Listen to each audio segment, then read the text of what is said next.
মানে মহিলা মানুষ এক জায়গায় হইলে যা হয় আর কি। এই যে তিনজন, আলহামদুলিল্লাহ আলহামদুলিল্লাহ, এই গাছে প্রচুর কাঁঠাল হয়েছে। আম খাবা? এই যে সামনেই হচ্ছে আমাদের বাজার। আসসালামু আলাইকুম সবাইকে। আজকে একদম সকাল সকাল ঘুম থেকে উঠে পড়ছি। জায়নের হচ্ছে ঘুম ভেঙে যায় ভোর 4টার সময়। তাকে নিয়ে হচ্ছে সকালবেলায় বের হয়েছি, একটু হাঁটাহাঁটি করব। তো এই যে জায়ান হচ্ছে আমার আম্মার কোলে, কিন্তু তারা হচ্ছে গপ্প করছে। মানে মহিলা মানুষ এক জায়গায় হইলে যা হয় আর কি। এই যে তিনজন মহিলা এক জায়গায় হয়েছে, কত রকমের কাহিনী। জায়ান আসো, জায়ান। রাত্রে অনেক বৃষ্টি আসছিল, ঝড় তুফান, আবার পাথরও পড়ছে অনেক। সত্যি কথা বলতে সকালবেলায় ঘুম থেকে উঠলে মনটা একদম ফ্রেশ হয়ে যায়, কারণ পাখির কিচিমিচির, আবার পরিবেশটা অনেক শান্ত থাকে।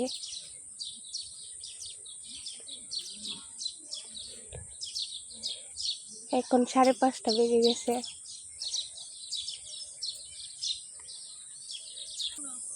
এটা হচ্ছে আমাদের বাড়ির সামনের বন। আর এই যে উনি ধান কাটতে যাবে, সবাই সবার কাজের ব্যস্ত সকালবেলায় ঘুম থেকে উঠে।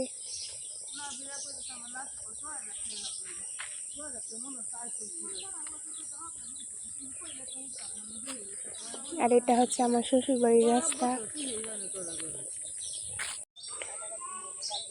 মাশাআল্লাহ আলহামদুলিল্লাহ, গাছে অনেক কাঁঠাল হয়েছে, কিন্তু পাকে নাই এখনো।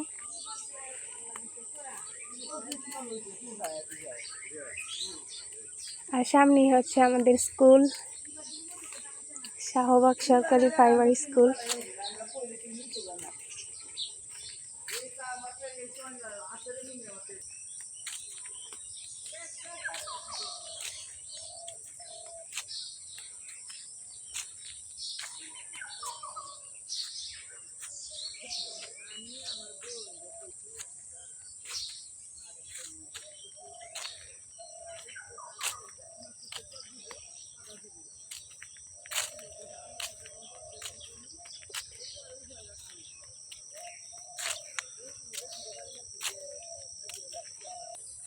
আমার আম্মা আর আমার ছেলে আইছিল আমার সাথে হাঁটাহাঁটি করার জন্য, কিন্তু ওনার গপ্প মাত্র শেষ হয়েছে।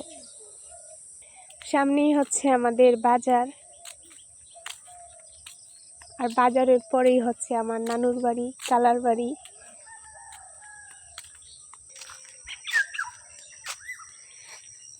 আর এখানে দেখতে পারলাম একটা মেহেন্দি গাছ, এখান থেকে কিছু মেহেন্দি নিতে হবে, কিন্তু আজকে না, আরেকদিন আসবো।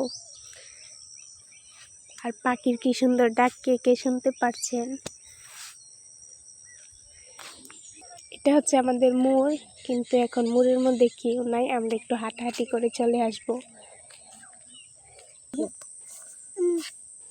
আম খাবা? এই যে আম খাবা? তো এই তো আমাদের ঘোরাঘুরি শেষ, এখন আমরা বাড়িতে চলে আসলাম।